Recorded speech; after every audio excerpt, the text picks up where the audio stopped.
The Duke was still a virgin at 40, until a poor woman asked for shelter during the storm. Thunder shakes the countryside. A reclusive nobleman, for decades, untouched by love, opens his doors to a penniless widow clutching her child. But what begins as a single act of mercy ignites whispers across the land. Servants gossip, neighbors scoff, and society sharpens its knives.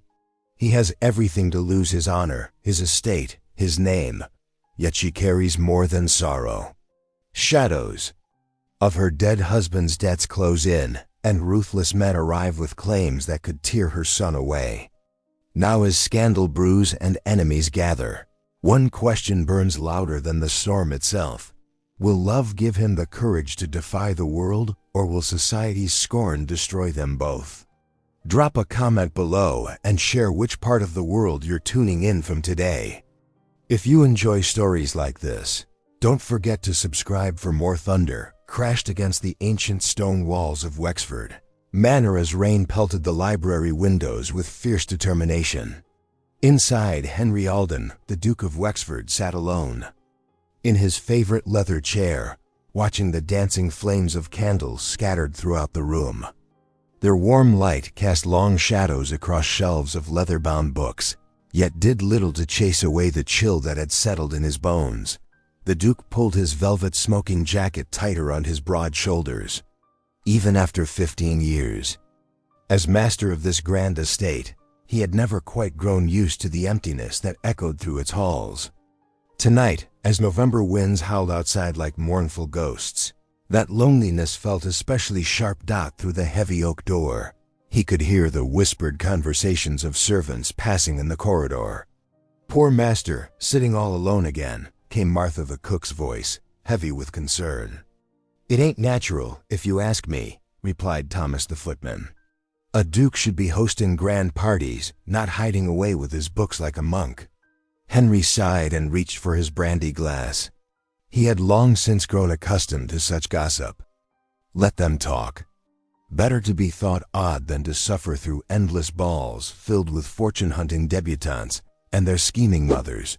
The sudden boom of the door knocker echoed through the manor, making even the Duke start in his chair. Who could be calling at this late hour, in such weather? Voices rose in the entrance hall, one high and desperate, another deep and uncertain. Henry rose from his chair, drawn by the commotion. "Please, we've nowhere else to go," a woman pleaded. "Our carriage is stuck fast in the mud, and the nearest inn is miles away." The Duke stepped into the hall to find his butler, Graves, blocking the doorway. Beyond him stood a woman in a sodden black dress, water streaming from her hood. She clutched a small boy to her side, both of them shivering violently. "Your Grace," Graves said stiffly, "this person claims to be stranded by the storm." "I was just explaining that we cannot possibly." "Let them in at once," Henry commanded, his voice quiet but firm. "But sir, the impropriety. Would you have me turn away a woman and child on such a night?" The Duke fixed his butler with a stern look. What impropriety could be greater than such unchristian behavior? Graves bowed, properly chastened. "As you wish, your Grace." The woman stepped inside, keeping her boy close. As she pushed back her hood, Henry caught his breath. Despite her bedraggled state, there was something striking about her face, not conventional beauty perhaps, but a quiet dignity that touched him strangely. "Thank you, your Grace," she said, dropping into a curtsy. "I am Mrs. Clara Ashwell, and this is my son Thomas. We were returning from market in Millbrook when our carriage became stuck. The driver has gone for help, but—" She gestured helplessly at the storm raging outside. "You are welcome here, Mrs. Ashwell." The Duke turned to his hovering servants. "Martha, take them to the kitchen and see they have warm drinks and a proper fire. Graves, have rooms prepared in the east wing." "Rooms, sir?" The butler's eyebrows rose in alarm. "Unless you expect the storm to pass by morning." Henry's tone brooked no argument. As Martha led the grateful pair away, the Duke caught young Thomas staring at him with wide-eyed wonder. The boy couldn't be more than 7 or 8, with his mother's same direct gaze. Henry watched them disappear down the servants' corridor, then slowly climbed the grand staircase to his private chambers.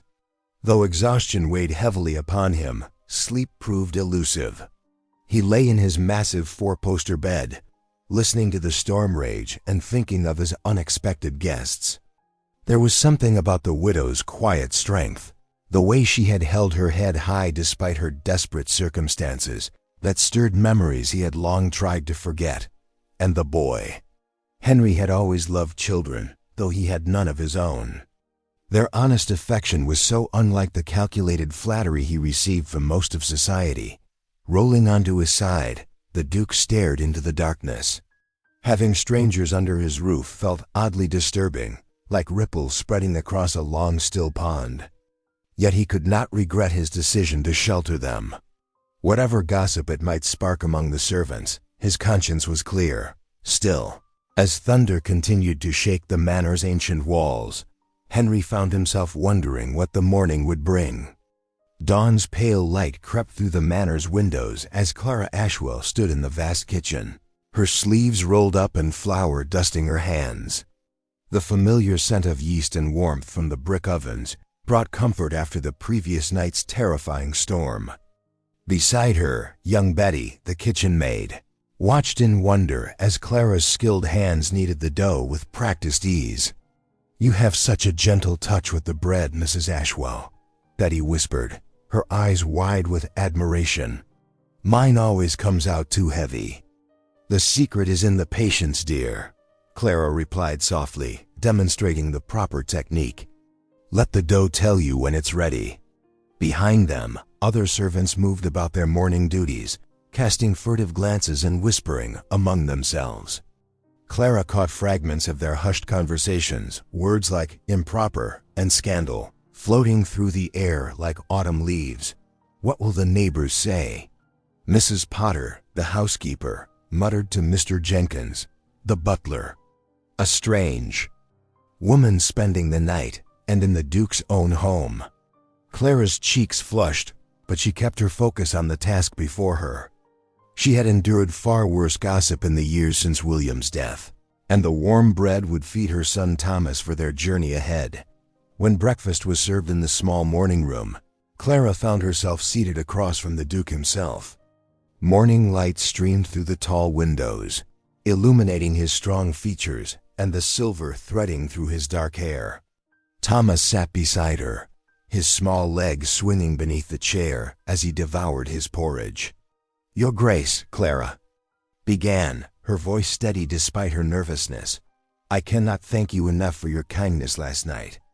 We would have perished in that storm without your generosity." The Duke set down his teacup, studying her with intelligent eyes.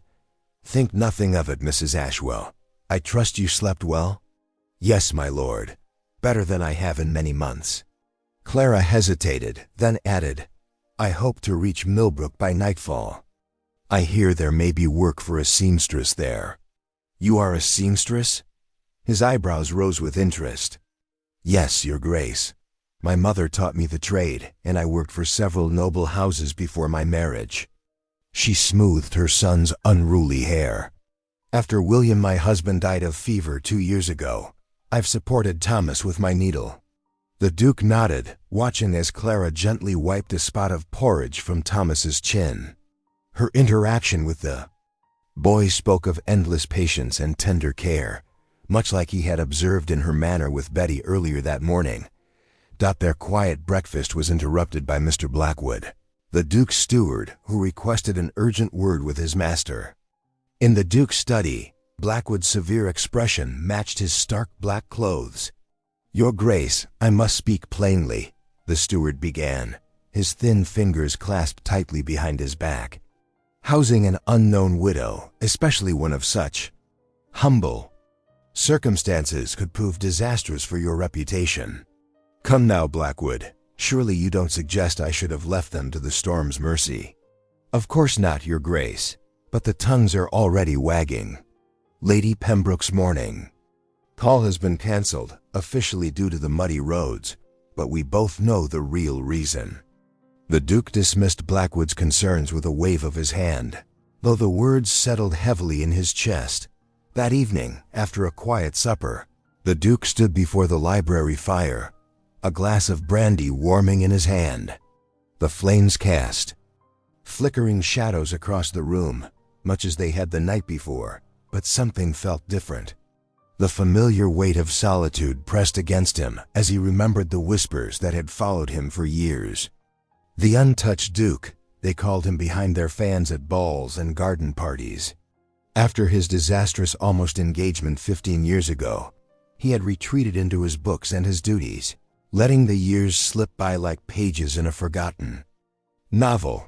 But today, watching Clara tend to her son, assist his servants, and carry herself with such quiet dignity despite her circumstances, something had shifted. The carefully constructed walls of his solitude showed their first crack, letting in a warmth he had long forgotten. He moved closer to the fire, remembering Clara's gentle smile at breakfast. For the first time in years, the library's silence felt less like a refuge and more like an empty echo of what could be. 2 days after the storm, Clara stood in the entrance hall of Wexford Manor, clutching Thomas's small hand while servants loaded their meager belongings into a waiting carriage. The morning sun streamed through tall windows, highlighting the worry lines on her face as she gazed at the muddy drive beyond the grand oak doors. "I must insist you reconsider your departure, Mrs. Ashwell," the Duke said, his tall figure casting a shadow across the marble floor. "The roads are treacherous still. Thompson tells me the bridge near Miller's Creek is barely passable." Clara's shoulders tensed beneath her worn cloak. "Your Grace is too kind, but we have imposed upon your hospitality far too long already. Mama, look." Thomas pressed his face against a window pane, pointing to a rider approaching at great speed. "Someone's coming." The thundering hooves drew closer, and soon a messenger, mud-splattered and breathless, burst through the doors. He thrust a letter toward Clara with trembling hands. "Begging your pardon, ma'am, but I've been searching every inn and manor house between here and Bedford." Clara's fingers shook as she broke the seal. As she read, all color drained from her face. The Duke stepped forward, concern etched in his features. "Mrs. Ashwell, are you unwell? Clara swayed slightly, and the Duke guided her to a nearby chair. Thomas pressed against her skirts, his young face pinched with worry. The messenger shifted uncomfortably. "The creditors, ma'am. They're demanding payment in full. They've already seized your cottage." "Creditors?" The Duke's voice carried a sharp edge. Clara pressed her hand to her mouth, tears threatening to spill. "My late husband. I discovered, after his death, that he had borrowed heavily. Gaming debts mostly. I thought. I hoped." She drew a shuddering breath. "When they threatened to take Thomas's payment, to make him work as a servant until the debt was cleared, I couldn't bear it. We fled in the night. Take a child in payment?" The Duke's normally composed face darkened with anger. "That is barbaric. Illegal, surely. They care nothing for legality, Your Grace. They have friends among the magistrates." Clara pulled Thomas close, her arms trembling around him. "I would rather die than see my son enslaved to such men." The Duke straightened to his full height. "Every inch the nobleman. No one shall touch your son, madam. You have my word on that." He turned to the messenger. "Tell these gentlemen that Mrs. Ashwell and her son are under my protection. The Duke of Wexford's protection. Let us see how their magistrate friends respond to that." Over the next few days, Clara's presence in the manor shifted from scandal to accepted fact. The servants who had initially viewed her with suspicion began to smile when she passed. They saw how she mended torn linens without being asked, how she always had a kind word for the scullery maids. One evening, Clara discovered young Jenny, one of the kitchen maids, crying over a letter she couldn't read. "Here now," Clara said, gently, sitting beside her on the wooden bench. "Shall I help you with that?" Soon, word spread through the servants' quarters that Mrs. Ashwell was teaching Jenny her letters.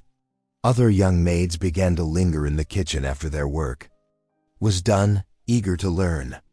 Clara's quiet patience and warm encouragement drew them like moths to a flame dot as the moon rose high that night.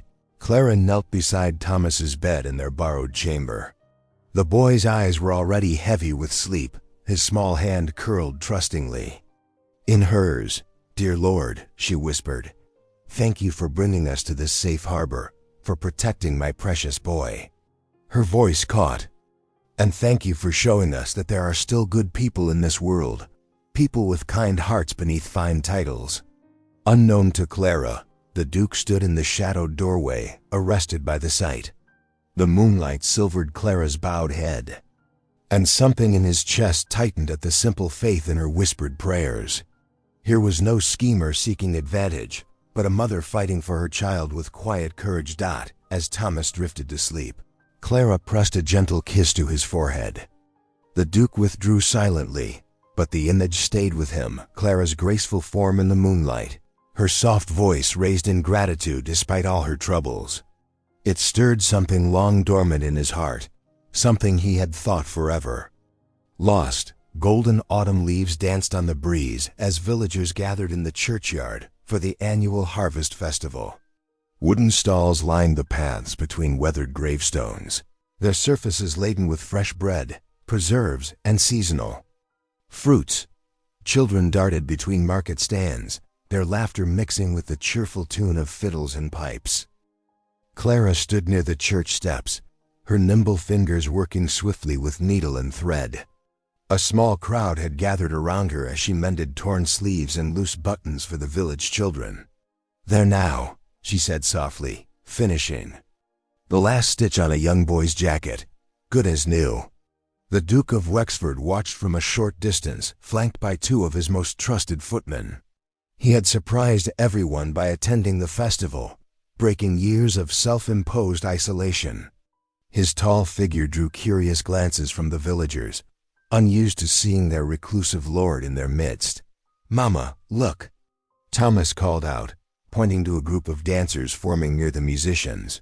"They're starting the harvest dance." Clara smiled at her son's excitement, tucking away her sewing materials. The Duke stepped forward, his expression unusually gentle. "Mrs. Ashwell," he said, his voice carrying just above the music, "might I have the honor of this dance?" A hush fell over the nearby villagers. Clara felt her cheeks warm as she curtsied. "Your Grace is too kind," she murmured, conscious of the many eyes upon them. The Duke offered his hand, and Clara placed her smaller one in his, as he led her. To join the other dancers, whispers rustled through the crowd like wind through dry leaves. Thomas watched with bright eyes as his mother took her place across from the Duke in the traditional country dance. "Did you see?" One finely dressed lady whispered behind her fan. "The Virgin Duke, dancing with a seamstress." "And a widow, no less," another responded, shock evident in her tone. But the Duke seemed deaf to the whispers. His eyes remained fixed on Clara as they moved through the familiar steps of the dance. Her cheeks were flushed pink from the exercise, her eyes bright with joy. When their hands met in the center of the dance, he held hers perhaps a moment longer than strictly necessary. Afternoon sun cast long shadows across the churchyard as they danced. Clara found herself relaxing despite the attention, caught up in the simple pleasure of the moment. The Duke moved with unexpected grace for such a tall man, and his usual stern expression had softened into something that made her heart flutter. "You dance beautifully, Your Grace," Clara said during a pause in the music. "As do you, Mrs. Ashwell," he replied, his voice warm. "Though I confess, it has been many years since I last attended such a gathering." The dance ended too soon, and the Duke escorted Clara back to where Thomas waited. The boy's eyes shone with admiration as he looked up at them both. "That was wonderful," he exclaimed, earning a fond smile from his mother and a gentle pat on the shoulder from the Duke. As the sun began to set, the Duke's carriage was brought around. The footman helped Clara and Thomas inside, followed by their lord. The elegant coach rolled away from the churchyard, leaving the festival's warmth and music behind. Inside the carriage, Thomas soon dozed off, his head resting in his mother's lap. Clara stroked his hair absently, aware of the Duke's gaze upon her in the gathering dusk. The silence between them felt different now, charged with unspoken thoughts and tender possibilities. The Duke sat across from them, his tall frame outlined by the carriage window. His eyes, usually so guarded, held a new softness as they rested on Clara's face. Neither spoke, but in that quiet moment, something shifted between them. As gentle and natural as the falling autumn leaves outside, the carriage continued its journey through the darkening countryside, carrying its passengers home to Wexford Manor. While the harvest moon rose silver and bright above the trees, the evening shadows lengthened across the library floor as Clara sat in a worn armchair beside the crackling fire. Her fingers moved steadily, guiding needle and thread through the rough wool of a tenant farmer's coat. The warm glow of candlelight caught the silver threading of her simple black dress, a widow's garment made elegant by her own skilled hands. The heavy oak door creaked open, and Clara looked up to find the Duke entering without his usual formal announcement. He had dispensed with his elaborate coat, wearing only a fine linen shirt and dark breeches. Such informality made her breath catch, though she kept her eyes modestly lowered to her work. "Pray continue, Mrs. Ashwell," he said softly, settling into the chair opposite. "I find comfort in watching you work." The fire popped and hissed as silence stretched between them. Clara could feel his gaze upon her hands as she carefully closed a torn seam. When she dared glance up, she found his expression unusually vulnerable, as though some internal struggle had worn away his careful mask. "I imagine you wonder," he began slowly, "why a man of my position remains unwed at 35 years." Clara's fingers stilled. "Your Grace, such matters are not for me to question." He gave a bitter laugh. "The ton has questioned little else about me these past 10 years. They whisper that I am impotent or mad or both." His hands gripped the arms of his chair. "But the truth is far simpler." Clara set aside her mending, sensing the weight of his words. The firelight cast deep shadows across his aristocratic features as he continued. "I was engaged once to Lady Margaret Pembroke. The match pleased both families, though I barely knew the woman." His voice grew tight. "One afternoon, I overheard her speaking with her friends in the garden. She was mocking my tenants, calling them filthy peasants, and vowing to clear them all away once she became Duchess." Clara's heart clenched at the cruel words. How terrible. "I broke the engagement that very day," he said. "I would not bind myself to such cruelty. My tenants trust me with their livelihoods, their homes. To betray that trust... He shook his head. "Society never forgave me for spurning one of their own." The whispers began, growing more vicious with each passing year. "But I bore them in silence, knowing I had chosen rightly." "You showed great courage," Clara said softly, "to value justice over appearance." The Duke's eyes met hers, warming with gratitude at her understanding. "And you, Mrs. Ashwell? Will you speak of your late husband?" Clara's fingers twisted in her lap. "George was kind at first. He made me laugh, brought me flowers from the hedgerows." A sad smile touched her lips. "But he had a weakness for cards and dice. Each time he lost, he would swear it was the last time. He would weep with shame, beg forgiveness. And I fooled that I was believed him." "You saw the good in him," the Duke said gently. "There is no shame in that.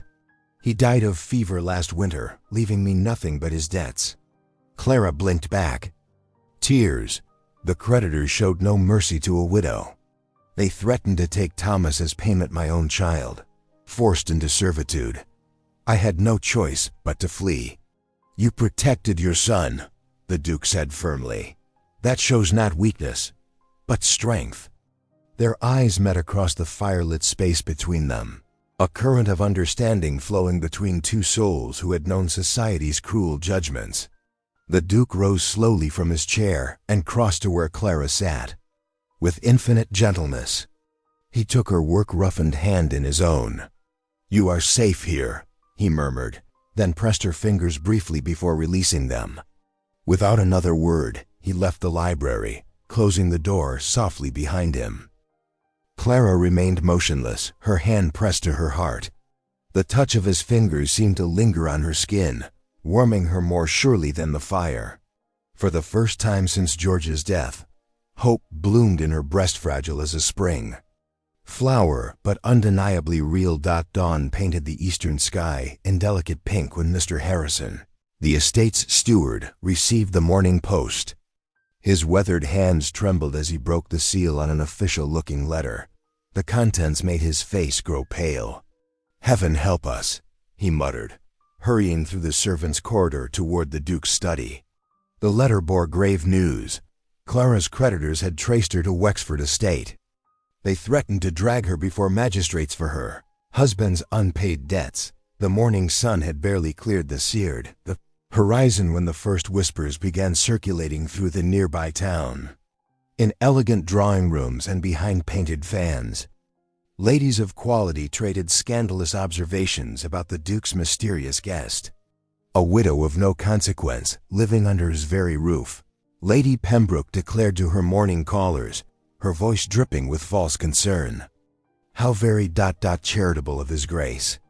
"Charitable indeed," agreed Mrs. Fairfax, stirring her tea with deliberate slowness, "though one wonders if charity requires quite so lengthy a stay." The gossip spread like wildfire through the county's great houses. By midday, Clara had been transformed in local legend from a desperate widow to a calculating temptress who had ensnared the lonely Duke with her common charms. Shortly after luncheon, a footman delivered an envelope addressed to Mrs. Clara Ashwell, currently residing at Wexford Estate.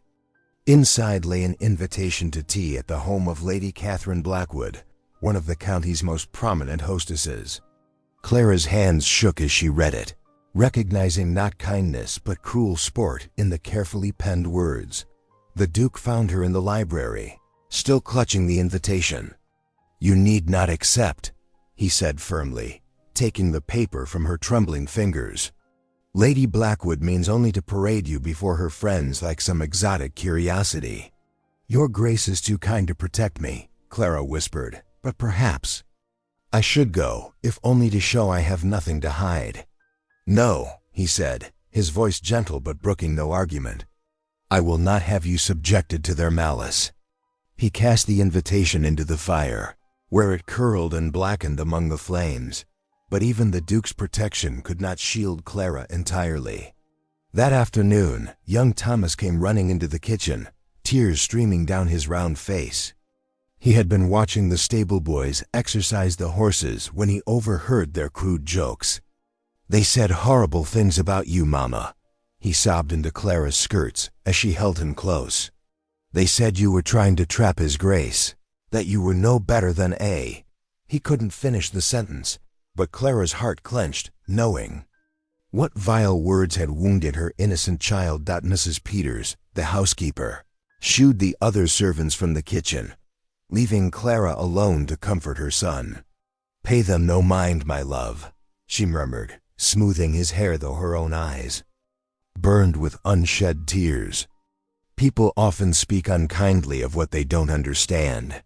But that evening, alone in her small guest chamber, Clara could no longer maintain her brave facade. She sank to her knees beside the bed, tears flowing freely down her cheeks. The Duke had already suffered years of mockery for his principled refusal to marry without love. Now her presence threatened to destroy what remained of his reputation. "Dear Lord," she prayed, her voice barely a whisper in the gathering darkness, "I meant no harm in coming here. Please don't let my misfortune bring shame upon this good man's name." Her shoulders shook with silent sobs as she thought of the Duke's kindness, his gentle heart hidden beneath his reserved manner, and how society would twist that generosity into something sordid. Through her tears, She watched shadows from the garden below dance across her chamber wall. Each one seemed to mock her presence in this grand house, reminding her that she was but a poor widow who had already brought too much scandal to these hallowed halls. 2 weeks after the harvest festival, a black carriage rattled up the estates. Drive, its wheels grinding against gravel like teeth. 3 men descended Mr. Blackwood and his associates, their faces sharp as winter frost. The morning sun cast long shadows behind them as they marched to the great door, clutching leather, portfolios stuffed with papers. "We demand to see His Grace regarding the Ashwell matter," Blackwood announced to the butler, his oily voice carrying through the entrance hall. The Duke received them in his study, standing tall behind his mahogany desk. Clara sat nearby her, hands folded tightly in her lap, while Thomas pressed close to her skirts. "These documents," Blackwood declared, spreading yellowed papers across the desk, "show clearly that Mrs. Ashwell's late husband borrowed substantial sums. The debt transfers to her, or—" His thin lips curved into a cruel smile. "The boy could work it off in our employ." The Duke's face darkened as he examined the papers. "These signatures appear suspicious. Your Grace questions our integrity?" Blackwood's voice dripped with false injury. "Perhaps your judgment is clouded by other considerations." His gaze slid meaningfully toward Clara. That evening, the Duke learned that Blackwood's men had been spreading poison in every tavern from the estate to the market town. They painted Clara as a calculating widow who had ensnared a lonely nobleman, using her child to play upon his sympathies. "She's got him bewitched, she has," they whispered over ale cups. Poor foolish Duke, taken in by a pretty face and sad tale. The scandal grew like weeds after rain. Letters arrived from London, where society tongues wagged about the Virgin Duke's fall from grace. Local gentry began to shun his invitations. Even the churchwarden looked askance when the Duke's carriage passed. Mr. Harrison, the steward who had served Wexford for 30 years, finally spoke his piece one evening. "Your Grace," he said, his voice heavy with concern, "I've watched you grow from boy to man. Your father would turn in his grave to see your name dragged through the mud. The woman must go." Clara overheard these words from the corridor. That night, she sat at the small writing desk in her chamber, tears falling as she penned her farewell. "My dearest Duke, your kindness has been a light in my darkest hours. But I cannot bear to be the cause of your ruin. You opened your home to strangers in need, and we have brought only trouble to your door. Thomas and I will carry the memory of your goodness in our hearts always, with deepest gratitude. Clara." Before the first pale fingers of dawn touched the sky, Clara woke Thomas and dressed him warmly. They slipped out through the servants' entrance, carrying only what they could manage in 2 small bundles. The morning air bit cold against their faces as they started down the long drive toward the village. Thomas looked back at the great house, his small face troubled. "Mama, why must we leave? The Duke is kind to us." "Sometimes, dearest," Clara whispered, her voice breaking, "kindness alone is not enough." The Duke came down to breakfast as usual, settling into his massive chair at the head of the long table. Sunlight streamed through tall windows, making the silver gleam, but the room felt colder somehow. A footman presented the morning correspondence on a silver salver, and there among the letters lay Clara's note. His hands trembled as he read her words. The breakfast before him grew cold, untouched. Memories flooded his mind. Clara's gentle laugh as she taught the scullery made her letters. Thomas's bright eyes as he shared tales of his day, the warmth of her hand when they danced at the harvest festival. Now, he sat alone in the vast dining room, master of all he surveyed, yet feeling poorer than any beggar. The empty chairs stretched away down the table like accusations. In the silence, he finally understood his heart, so carefully guarded for so many years, was breaking at last. The Duke's hands trembled as he gripped Clara's farewell letter. Without waiting to change from his morning coat, he rushed to the Stables, startling the drowsy stable boys. "Harness the traveling carriage," he commanded, his voice hoarse with urgency. "And fetch my riding coat." Outside, frost silvered the November grass, and his breath fogged in the chill air. The Duke paced as the servants prepared the carriage, his mind racing. How could he have let her slip away? The thought of Clara and young Thomas trudging through. The bitter cold made his chest ache. As soon as the horses were ready, he climbed into the carriage, clutching a rough map of the local parishes. "Make haste," he ordered his coachman. The wheels churned through muddy lanes, spattering the polished wood with earth. They passed field after barren field, the Duke scanning every path and cottage for a glimpse of Clara's gray cloak. At each village, he questioned innkeepers and shopkeepers. A widow and her young son, dark hair, gentle manner. Most shook their heads, but by evening of the first day, a baker's wife remembered selling bread to such a pair. They headed toward St. Matthew's Parish, she said, pointing east. The Duke barely slept that night at the village inn, tossing on the lumpy mattress. At dawn, they set out again, the horses' hooves beating a steady rhythm on the frozen ground. Near midday, they finally spotted St. Matthew's church spire rising above bare trees. The parish rector, a kindly man with silver hair, hesitated when the Duke inquired about Clara. "Your Grace," he said carefully, "I have indeed given shelter to a widow and child, but she begged for discretion." "Please," the Duke said, removing his hat, "I mean her no harm. He paused, straightening his shoulders. "I love her." The rector studied him for a long moment, then nodded toward a small stone cottage beside the church. The Duke's heart quickened as he approached. Through the window, he could see Clara seated by a fire, helping Thomas with his letters. When she opened the door to his knock, her face paled. "Your Grace," she whispered, "you should not have come." "Clara, please return with me," he said, stepping into the humble room.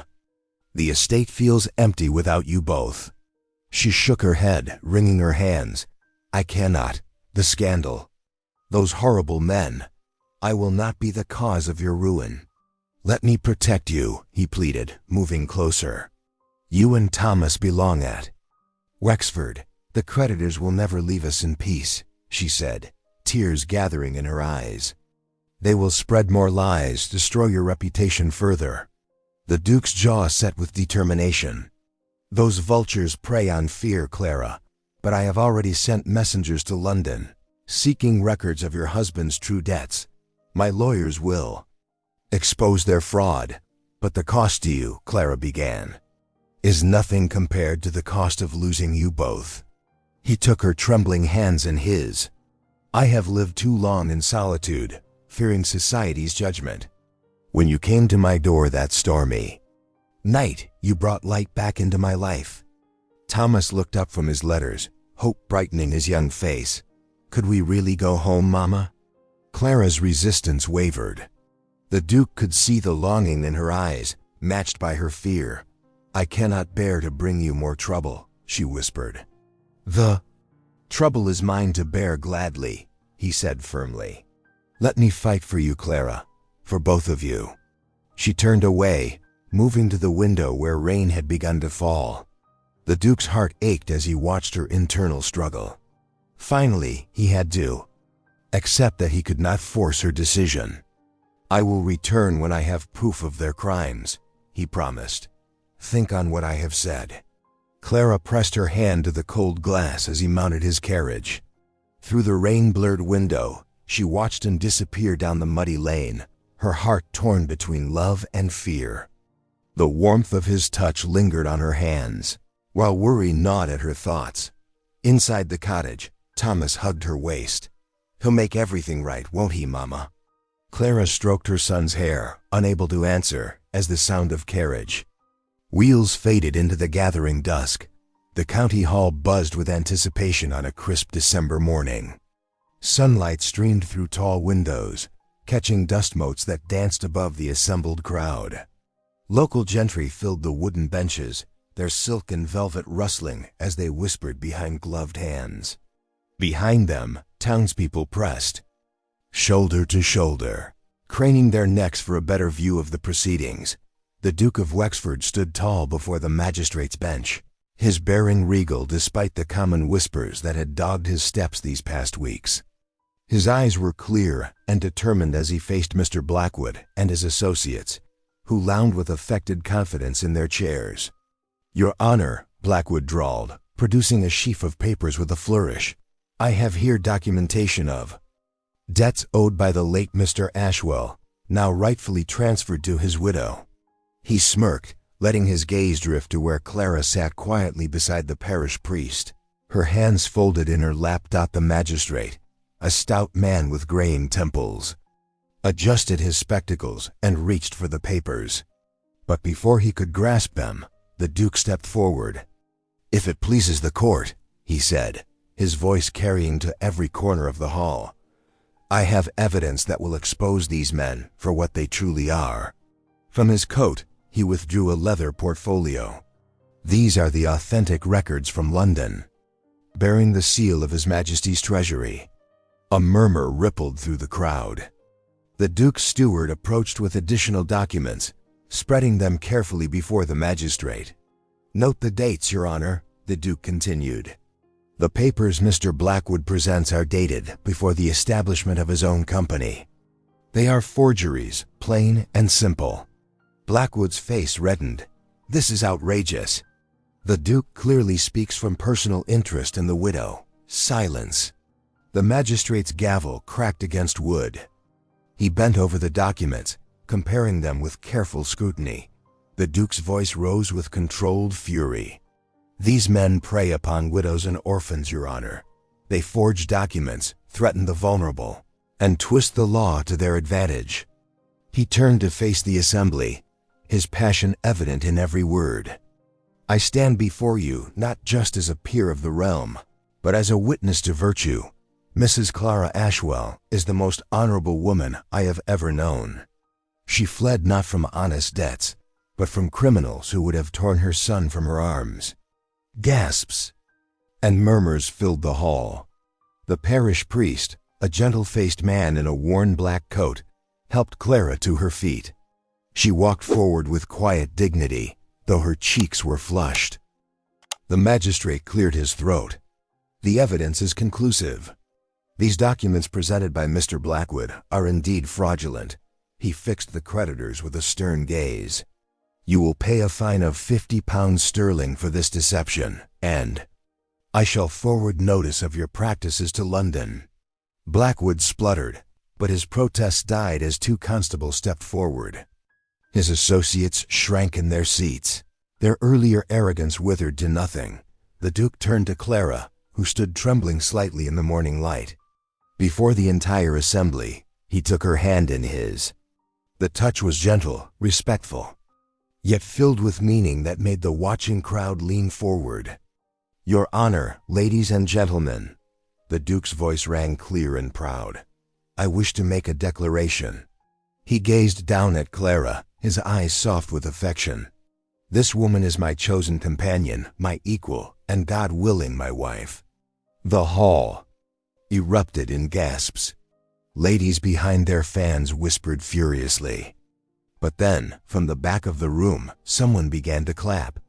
It was one of the Duke's tenant farmers, his weathered face beaming. Others joined in, first the townspeople, then even some of the gentry. The applause swelled, drowning out the few shocked protests. Clara's eyes shone with tears as she looked up at the Duke. The parish priest smiled broadly, nodding his approval. Even the magistrate's stern face had softened as he watched the scene unfold before him. Announcement. As morning sunlight streamed through the high windows of the county hall, love and justice had triumphed over malice and deceit.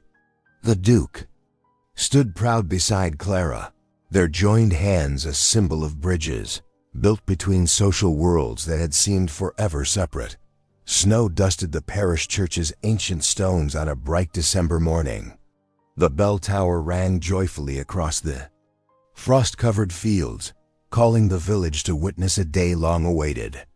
Inside, winter greenery and white ribbons adorned the wooden pews, while beeswax candles cast a warm glow throughout the sacred space. After 3 Sundays of banns being read, the Duke of Wexford stood before the altar, his face transformed by happiness. The collected villagers and servants watched as Clara walked down the aisle, wearing a simple cream-colored gown that spoke of both elegance and humility. Young Thomas, beaming with pride, walked beside the Duke, carrying a small velvet cushion with the rings. "Dearly beloved," the parish priest began, his kind voice echoing in the hushed church. The ceremony was modest but deeply moving. When the Duke and Clara exchanged their vows, many dabbed at their eyes, touched by the genuine love that radiated between them. In the weeks that followed, Clara stepped into her role as Duchess with grace and wisdom. Rather than distance herself from the servants, she continued to work alongside them, though now with a different purpose.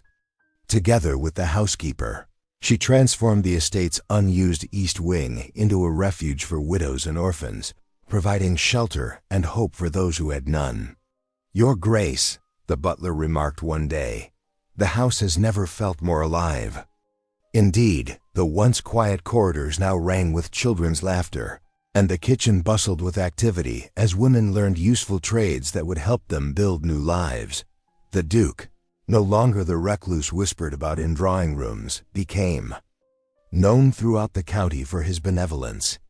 He rode out regularly with Thomas, teaching the boy about estate management while visiting tenants and overseeing improvements to cottage homes.